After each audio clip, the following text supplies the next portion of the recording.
Eu gostaria que vocês já abrissem comigo aí a primeira carta aos Coríntios. Tem que ser do Corinthians?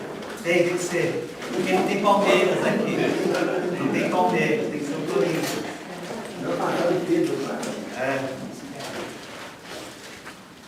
Primeira carta de São Paulo aos Coríntios, a comunidade de Corinto.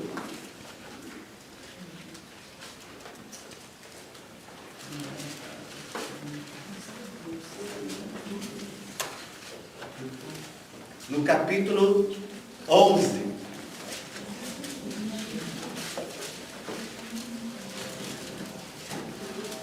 No capítulo 11. Já encontraram aí? Todos?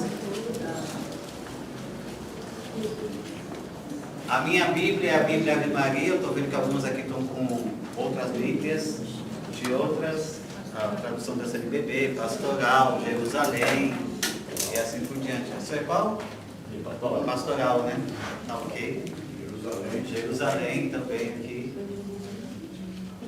O conteúdo é o mesmo, só muda algumas palavrinhas de uma Bíblia para outra, tá? Mas o conteúdo é sempre o mesmo, tá ok? Primeira carta de São Paulo aos Coríntios. Todos acharam? Quem não achou ainda diz assim: eu estou perdido. Eu ainda não achei. Capítulo 11. Capítulo 11. A partir do versículo 23. Vamos começar esse retiro, né? Ouvindo essa palavra aqui, para a gente dar já um caminho para o que vai ser dito hoje aqui. Já que o retiro é para vocês, ministros da Eucaristia. No versículo 23, assim o apóstolo Paulo escreveu: eu recebi do Senhor o que vos transmiti, que o Senhor Jesus, na noite em que foi traído, tomou o pão e, depois de ter dado graças, partiu-o e disse: isto é o meu corpo, que é entregue por vós. Fazei isto em memória de mim. Assim, todas as vezes que comeis desse pão, versículo 25, do mesmo modo, depois de haver ceado, tomou também o cálice, dizendo: este cálice é a nova aliança no meu sangue. Todas as vezes que o beberdes, fazei-o em memória de mim. Assim, todas as vezes que comeis desse pão e bebeis desse cálice, lembrais a morte do Senhor até que venha. Portanto, todo aquele que comer o pão ou beber o cálice do Senhor indignamente será culpável do corpo e do sangue do Senhor. Que cada um se examine a si mesmo, e assim coma desse pão e beba desse cálice. Aquele que o come e o bebe sem distinguir o corpo do Senhor, come e bebe a sua própria condenação. Amém? Amém. Irmãos, eu gostaria de iniciar essa primeira palestra para vocês. Durante o dia nós teremos 3. Aqui está um pouquinho do Concílio de Trento. O Concílio de Trento é aquele que aconteceu em 1530, lá no século XVI. Foi o concílio mais longo da história da igreja. Foram 30 anos. 30 anos. Mas aí houve várias situações, porque ele durou todo esse tempo aí. E o Concílio de Trento foi a época que houve mais excomunhões, né? Pessoas que foram excomungadas, né?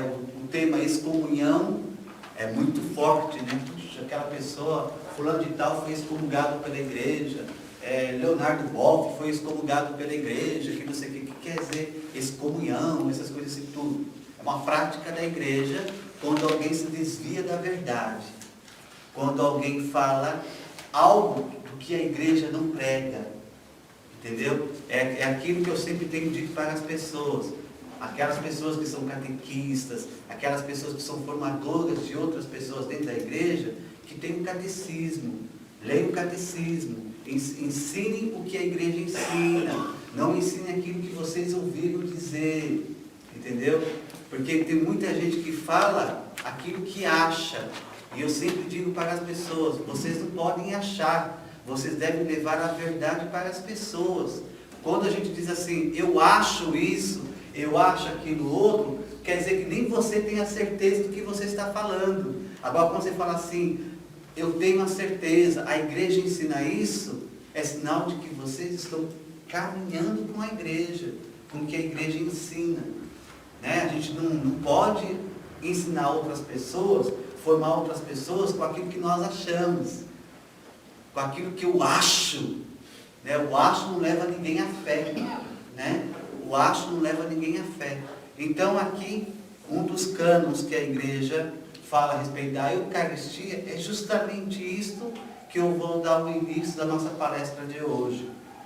Lá em 1530, a igreja reunida no concílio, né? Foi nessa época que apareceu Martinho Lutero, foi a partir daí de Martinho Lutero que surgiu o luteranismo, e hoje nós temos esse monte de igrejas aí, cristãs, né? Comunidades cristãs, né? Temos a luterana, temos a batista e assim por diante. Então foi nessa época que apareceu Martinho Lutero. Já vou esclarecer uma coisa, Martinho Lutero não quis fundar uma nova igreja, viu? Não quis, não era a intenção de Martinho Lutero fundar uma nova igreja. O que se diz, o nome, ele queria reformar. Naquela época, ele levantou 95 teses de que na época dele ele viu muito errado, da forma que a igreja estava caminhando no pensamento dele. Foi aí que houve toda uma história.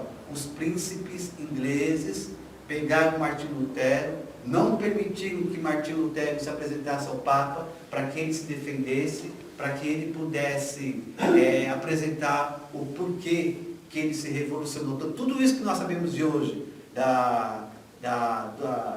culto das imagens, porque os santos, tudo isso que ele era contra, é o que nós vemos hoje no protestantismo, nas igrejas, nas seitas evangélicas também.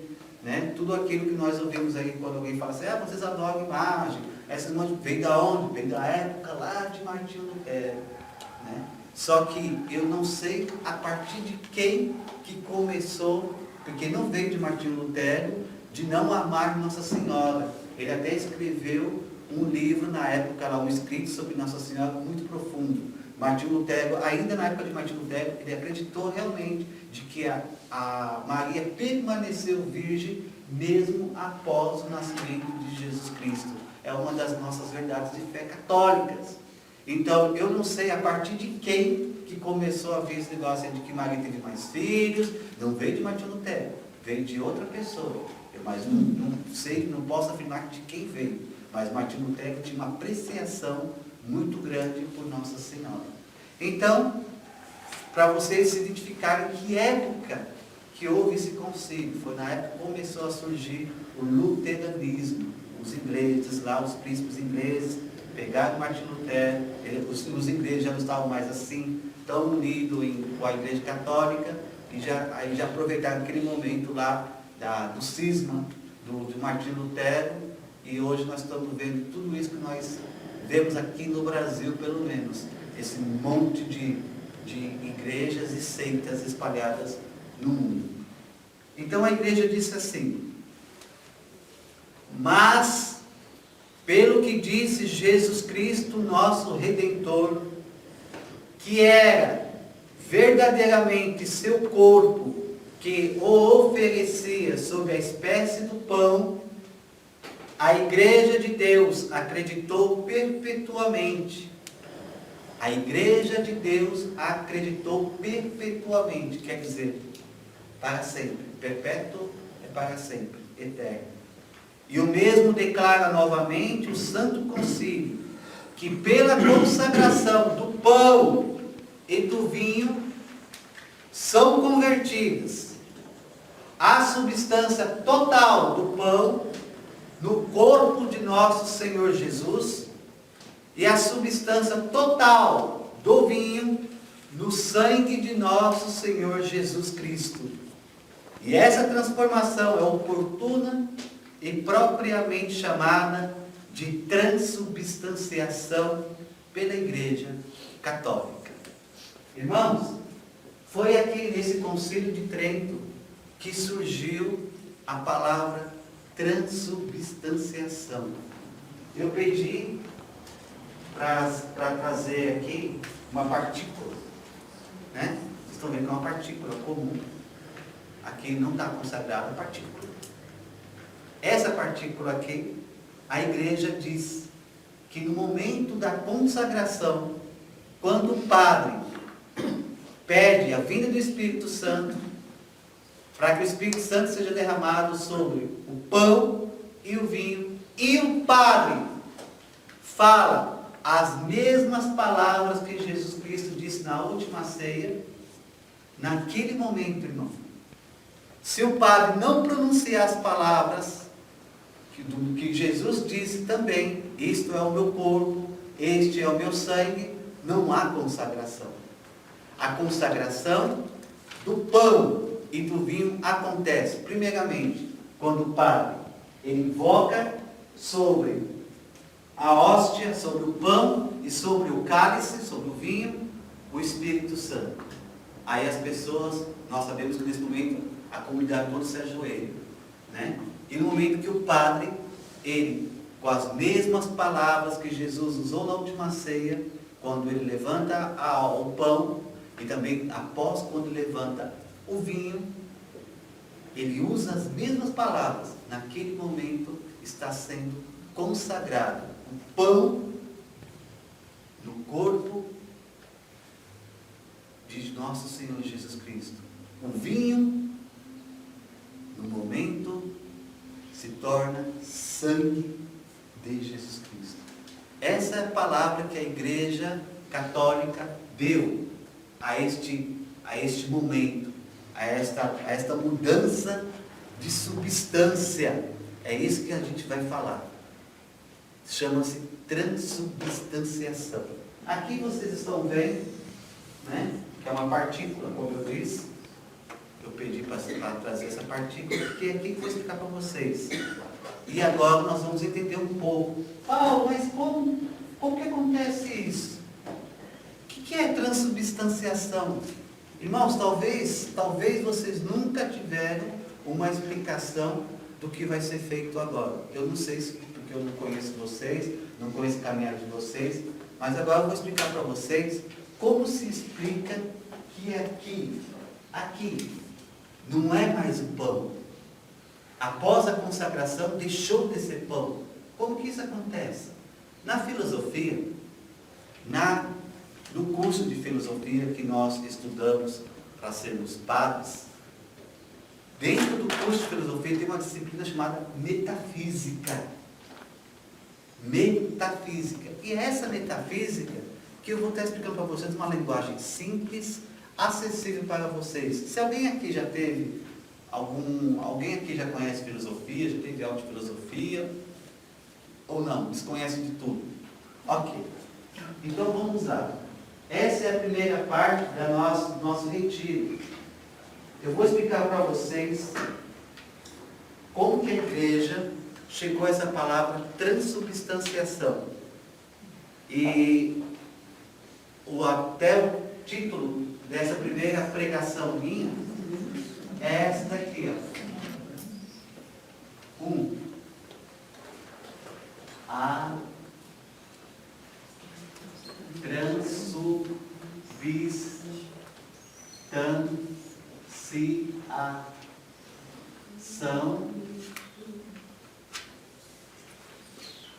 explicada na metafísica.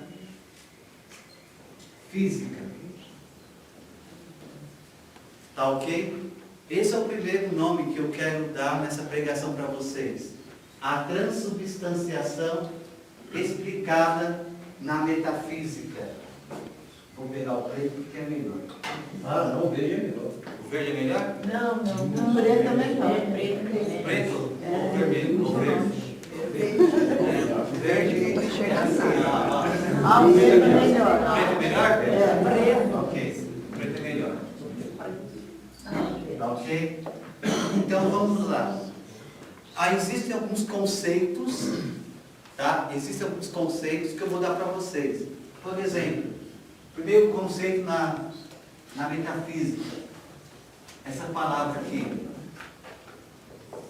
Essência. Essência. O que é essência?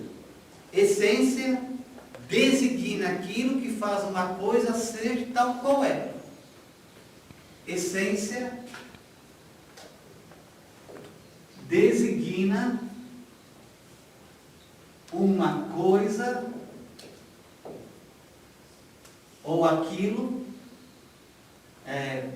vou colocar melhor, designa aquilo que faz uma coisa ser tal qual é. Essa é a explicação para a palavra essência. O que é essência? Eu gosto tanto de falar de essência. Então, essência é aquilo que faz uma coisa ser o que ela é. Por exemplo, o perfume.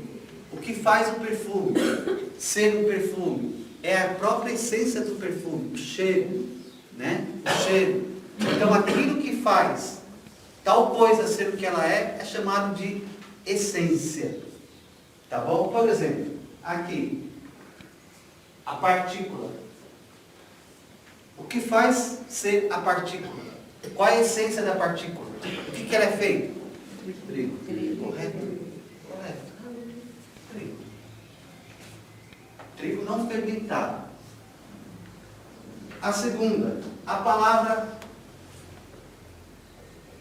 substância. Substância. O que é uma substância? Na metafísica. Na metafísica, ela é composta de matéria e forma. A substância, ela é composta de matéria e forma.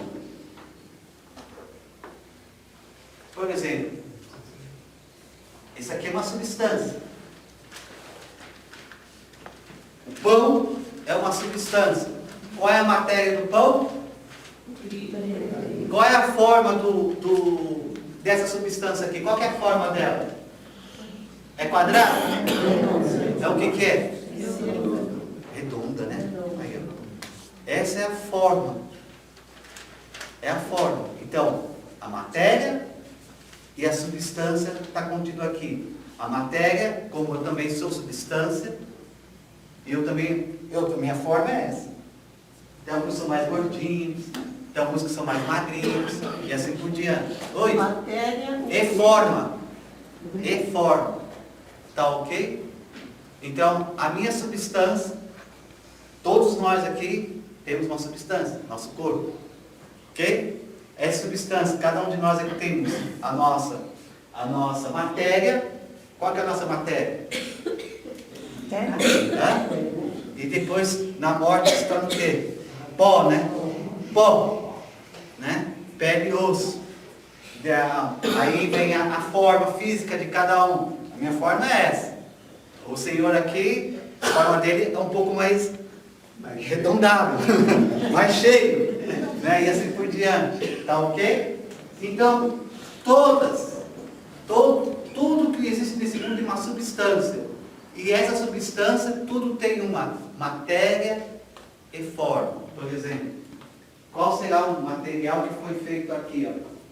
Não sei se aqui foi gesso, acho que foi gesso. Também que seja gesso. Tá ok? Aí depois vem uma explicação. O que é matéria? É simplesmente aquilo com que alguma coisa é ou está feita. Aí eu tenho um exemplo. Um artigo de jornal é uma matéria, escrito por um jornalista. Matéria é simplesmente aquilo com que alguma coisa é feita ou está feita. Por exemplo, a matéria de um jornal. Né? A matéria de jornal foi feita por um jornalista. E o que é forma? É a figura dos corpos. A forma que um corpo tem. Simplesmente isso. Facinho para vocês entenderem. Então, nesse mundo todo, existe tudo. Uma substância. E toda substância tem a sua essência. E toda essência na substância tem matéria e forma. Simples. Tudo isso para entender a Eucaristia na metafísica. Para vocês saberem de que os ensinamentos da igreja não é à toa. Por que não é um pão sovado? Por que não é um pão puma? Por que não é um pãozinho francês? Né? Como acontece nas ceias evangélicas lá, que vem com suquinho de uva, vem com pãozinho, distribui. Para eles é a Santa Ceia. Né? Para nós católicos, não é. Porque para eles colocam como que aquele vinho, aquele suco de uva, aquele pão representa Jesus. Mas Jesus não disse que isto representa o meu corpo. Jesus usou a palavra é. É uma afirmação. Não pode ser uma representação, não pode ser um símbolo. Não existe um símbolo. Jesus não falou, quando ele pegou o pão lá, o ázimo, na época, o pão ázimos, que ele pronunciou a bênção, e ele disse, isto é o meu corpo. Tanto que a gente diz que foi a primeira missa, né? A primeira missa ali, o nosso Senhor Jesus Cristo que realizou. E a igreja diz que todas as vezes que nós participamos de uma Santa Missa, é o mesmo sacrifício, é um só sacrifício. Né? Na missa, meus irmãos, se atualiza, é a palavra que a igreja fala, se atualiza aquele momento da Eucaristia, do próprio Senhor Jesus, que está se dando em corpo, alma, sangue e divindade para nós. É o mesmo Jesus Cristo. Ela se atualiza. Aquele 2000 anos atrás, ele se torna tão presente na Santa Missa. A gente não vê. A gente vê o padre, a gente vê o altar, tudo. Mas aquele momento, como se diz a igreja, é a forma incruenta. Quer dizer, sem derramamento de sangue. A hóstia consagrada existe, claro. Os milagres eucarísticos do mundo todo. Existe lá de Lanciano, na Itália, existe um monte de milagres eucarísticos. Para quê? Para afirmar de que na hóstia consagrada, a hóstia consagrada é verdadeiramente corpo, sangue de nosso Senhor Jesus Cristo. O que eu acho incrível, incrível quando os ministros, muitos ministros, até padres, quando vão distribuir a Eucaristia, gente, sem respeito mínimo algum. Por quê? Porque não tem noção de que é o corpo e sangue de Cristo que está sendo entregue. Infelizmente eu vou dizer isso. Infelizmente, uma rapidez. Por isso que eu quis começar com vocês, para explicar que a Eucaristia é explicada na filosofia. Dentro da filosofia tem um curso chamado Metafísica. Essa metafísica explica aquilo que nós não estamos vendo, porque nossos olhos vai continuar vendo o pão, a partícula. Os nossos lábios vão sentir o gosto do pão, do vinho. Nós vamos, mas naquele momento, irmão, acabou, não existe mais nem o pão e nem o vinho, embora o nosso paladar a nossa visão vai continuar viva. Tá? Então, nossos irmãos evangélicos dizem que é uma representação, que é um símbolo. Jesus disse, isto é. Como pode ser símbolo? Ele acabou de afirmar como que as pessoas podem dizer que é símbolo, que é uma representação da Santa Ceia. Impossível, não entenderam o Evangelho, não pegaram a palavra, o conteúdo lá.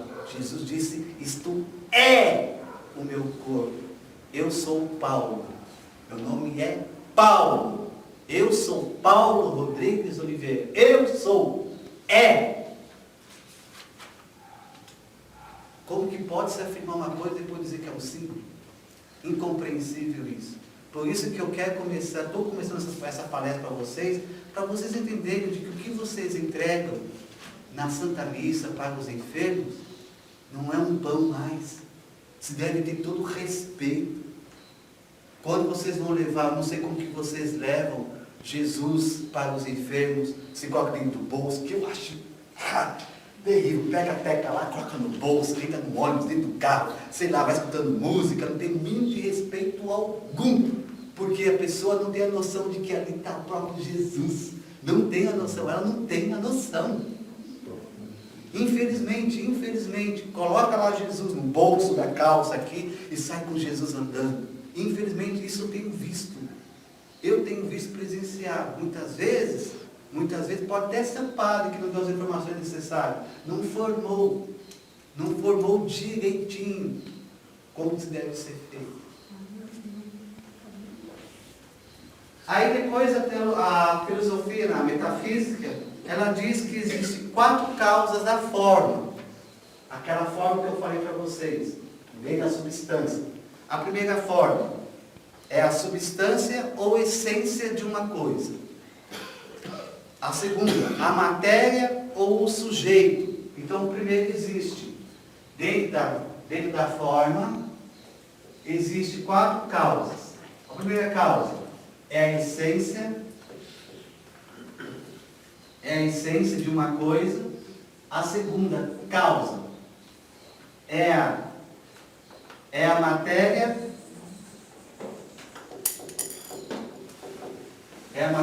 A terceira causa é a causa eficiente.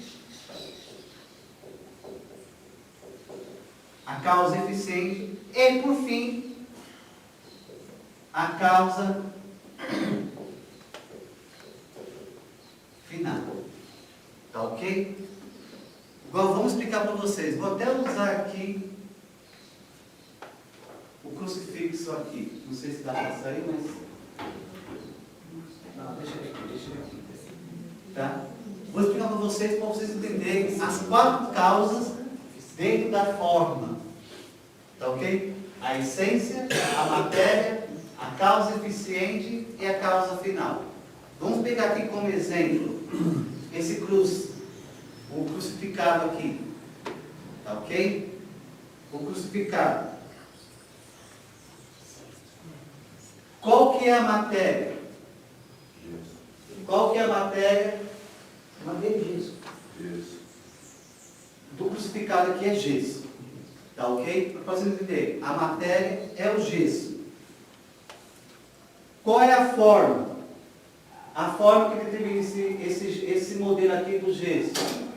O autor, a forma que ele pensou foi esculpir nosso Senhor Jesus na cruz. Por que ele pensou? Quem fez esta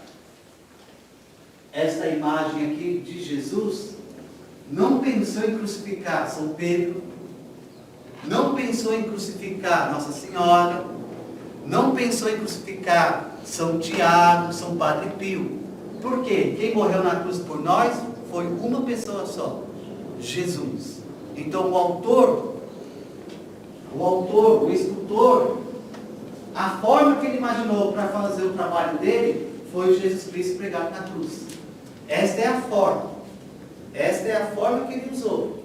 A matéria foi o gesso e a forma foi o que ele pensou em esculpir que é Jesus Cristo. Ele não colocou a Virgem Maria, porque a Virgem Maria não morreu por nós na cruz.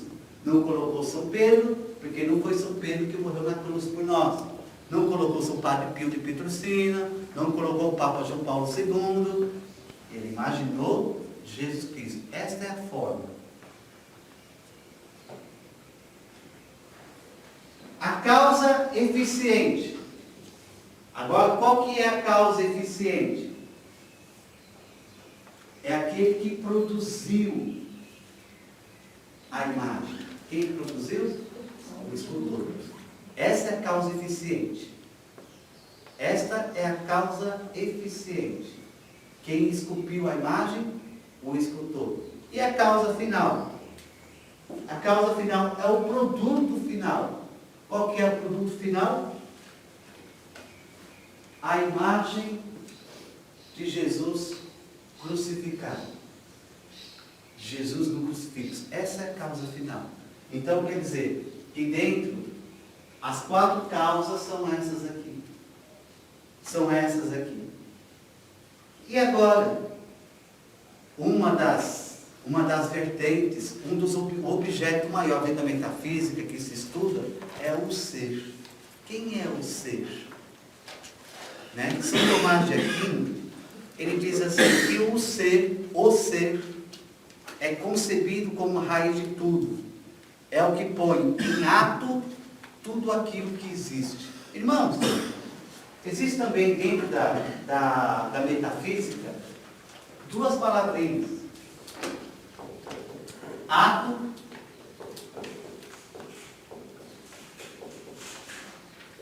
e potência. Ok? Ato e potência. É outra palavrinha que existe dentro da linguagem metafísica. O que é ato e potência, Paulo? São Tomás diz que o ser é a raiz de tudo. É o que põe em ato tudo aquilo que existe. Ato e potência. Facinho para vocês entenderem. Eu sou um agricultor, tenho uma terra lá, um campo. Nós ouvimos hoje o campo aqui. Eu vou pegar uma semente. Essa semente eu vou colocar na terra. Semente de uma árvore, uma semente de um abacateiro, tá? Um abacate, uma árvore que vai se transformar num abacateiro, tá ok? Aquela semente, em potência, aquela sementinha que eu vou jogar na terra, que todo dia eu vou colocar água, vou irrigar, aquela semente, em potência, ela pode se transformar no quê? Num abacateiro, num pé de abacate, em potência. Tá? Então, todos os dias eu vou cultivar aquela sementinha, vai crescendo, a árvore vai crescendo, até que ela chega a ser um grande abacateiro. Quando ela se transforma aquilo que era para ela ser, chama-se ato. Por exemplo, o seminarista, quando ele entra no seminário, ele em potência, ele vai ser padre. Em potência, ele ainda não é. Ele vai ser padre somente quando? No dia que o bispo impor as mãos sobre ele. Então, o seminarista, ele está em potência para ser padre. Ok? Ele está sendo em potência para ser padre. Vai estudar, ele vai fazer os trabalhos dele, até que no dia que o senhor bispo, impõe a mão sobre ele, naquele momento ele se torna padre. Então, ele em potência, ele está caminhando para ser padre. No dia que ele se torna padre, em ato, potência e ato. Em ato, ele já é o que ele esperava ser, padre. Então, entendendo? Entenderam bem o que é ato e potência? Aquilo que ainda não é, vai ser. Aquilo que é uma semente, vai se tornar um abacateiro. Ele vai ser abacate, aquela árvore vai ser chamada de abacateiro, quando se transformar, não crescer mais e brotar os primeiros abacates. Aí sim vai ser abacate. Vai ser o chamado abacateiro. Estão entendendo? Ato e potência. Então, o ser é aquele que transforma em ato tudo que existe. Irmão, se o ser tem essa capacidade, ele tem essa capacidade de transformar tudo em ato, imagina a transubstanciação. O ser, se é Deus, o ser sendo Deus, ele pode transformar trigo, que ainda não é corpo de Cristo. O ser que é Deus, se ele é a raiz de tudo, de todas as coisas, então ele pode muito bem transformar pão em corpo de Cristo. Isso daqui, em potência, vai se tornar em ato a Eucaristia, o corpo, sangue, alma e divindade de nosso Senhor Jesus Cristo. O ser que é Deus. Ok? Ele pode fazer isso. Ele é aquilo que há de mais perfeito na realidade. Ou melhor, o fundamento e o complemento de todas as perfeições, as quais se revelam como participações do ser. Até aqui, eu queria até dar uma explicação para vocês. Irmãos, a gente tem tantos santos, né? Santos e santas.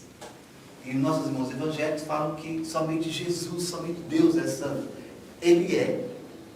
Como diz a metafísica, ele é a causa primeira de todas as coisas aqui, ele é o ser. Se Deus sendo o santo dos santos, o que os santos fizeram? Participaram da santidade de Deus. Como nós todos somos chamados, está lá no concílio, Vaticano II, na Lumen Gentium, todos os cristãos, todos os batizados são chamados a serem santos. Então nós somos santos não por nossa força, porque nós vamos participar da santidade de Deus. É dele que vem toda a santidade. Então, os santos são santos por participação da santidade total e plena de Deus.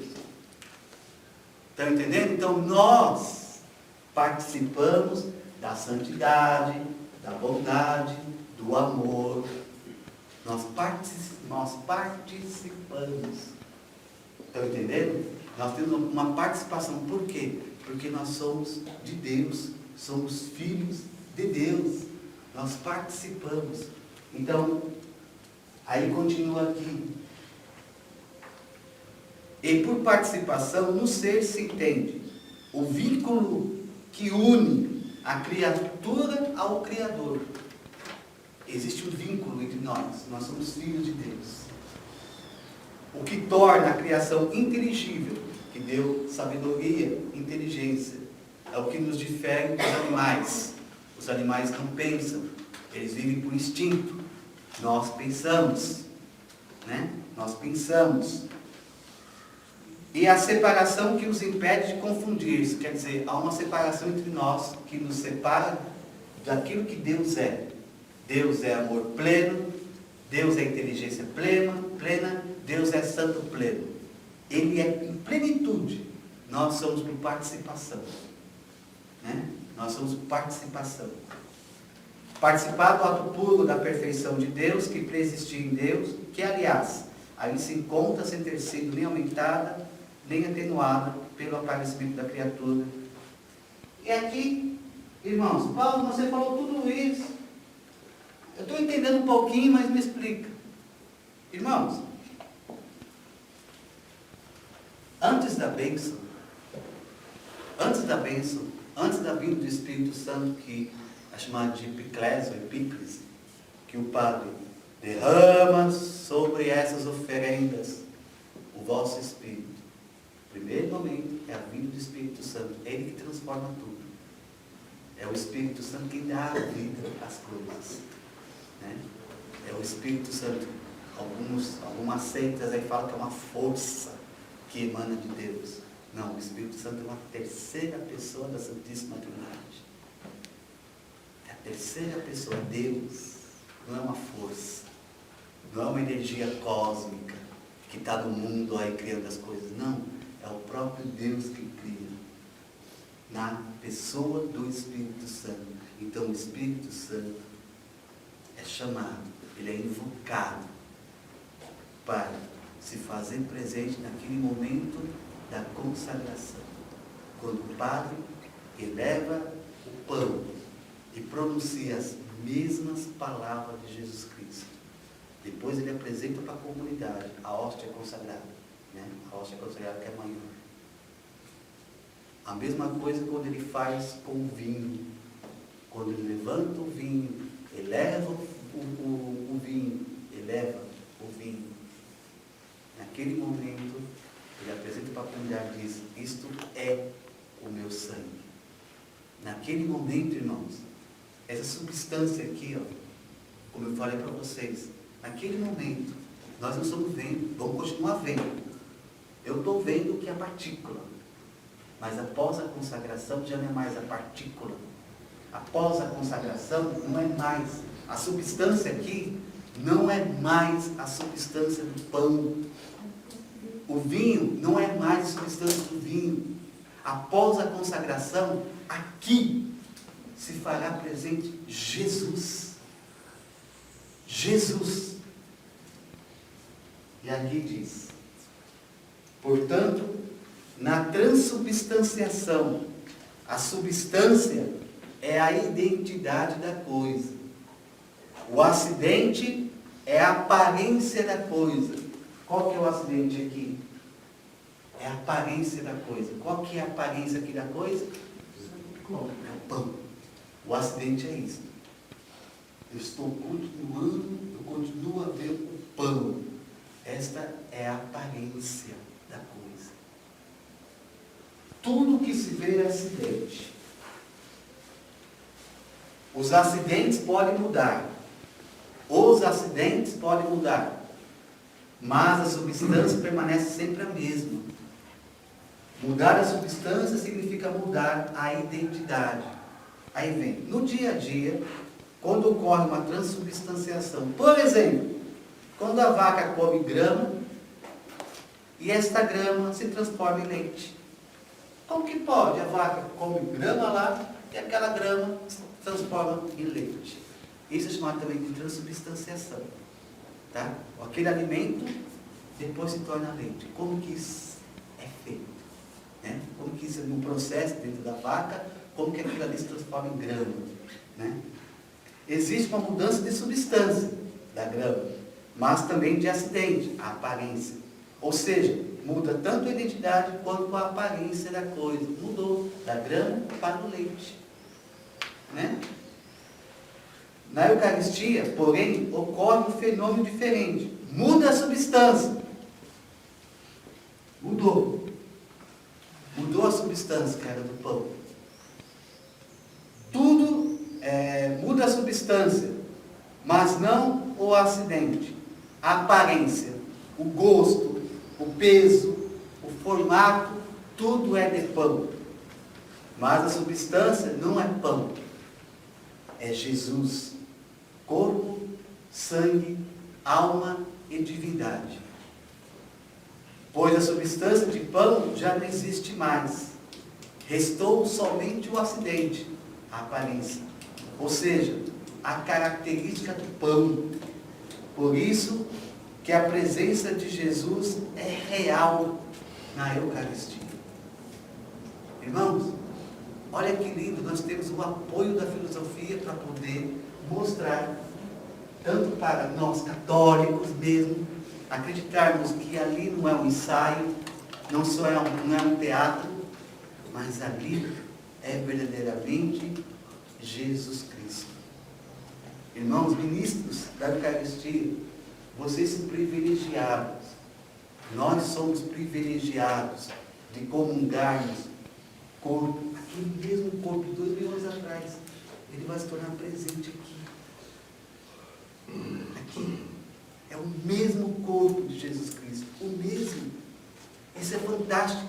Para vocês abrirem a mente de que ali que vocês estão vendo, como que isso acontece? O diácono acabou de explicar para vocês. Com os estudos da metafísica. É a metafísica que explica a presença real, substancial de nosso Senhor Jesus Cristo. E assim diz a igreja no catecismo, no livrinho ali amarelo, no parágrafo 1377, a igreja ensina: a presença eucarística de Cristo começa no momento da consagração. A presença de Jesus eucarístico começa no momento da consagração e dura também enquanto subsistirem as espécies eucarísticas. Cristo está presente inteiro em cada uma das espécies, inteiro em cada uma das partes delas, de maneira que a fração do pão não divide o Cristo. Aquele momento que a gente vê que o padre, ele divide a hóstia e ainda ele tira um pedacinho dela, coloca no cálice. Nossa, dividiu Jesus Cristo. Não, em cada partícula, irmão, em cada partícula. Por isso que a gente pede, os ministros, se deixar cair uma hóstia no chão, o que vocês vão fazer? Pegar e comungar. Não é dar para a pessoa. Você vai se abaixar, vai pegar, você vai comungar. A não ser quando a própria pessoa faça isso, né? Não. Às vezes... Cai no chão. Quando cai no chão. Quer dizer, quando você está dando a hóstia, aí a pessoa deixa cair a hóstia no chão, você como ministro, você vai pegar a hóstia no chão, mas às você vai vezes a comungar. pessoa vai comungar com o mesmo cabra pegando. Mas você, com consciência, diz que não. Você pega da pessoa, não, vou te dar outra hóstia. Você com consciência. Por quê? Uma questão também de higiene. Também uma questão de higiene também. Ok? Existem algumas maneiras de comungar, que depois a gente vai estar falando para vocês. Mas, irmãos, eu vou voltar aqui. Essa substância que vocês estão vendo desapareceu após a consagração. Após a consagração, desapareceu. Aqui, não aqui não está consagrado. Mas após a consagração, a partícula, a hóstia já não é mais pão. O vinho já não é mais vinho. É corpo, sangue, alma e divindade. A substância está nos enganando. A aparência nos engana. Mas após a consagração, já não é mais. Então essa é a primeira parte do retiro, a primeira pregação. Então às 10h30, a gente vai se encontrar no cafezinho. Agora, nesse momento, vocês vão refletir. Vocês vão sair em silêncio, vão ficar em silêncio, como disse o padre, aqui do lado tem capela, tem no jardim. Vocês não vão conversar entre si. Acabou. Agora vocês vão refletir. Puxa, eu me enganei o tempo todo. Puxa vida, nunca levei a sério a Eucaristia. Agora eu estou entendendo. Então, em silêncio, podem sair.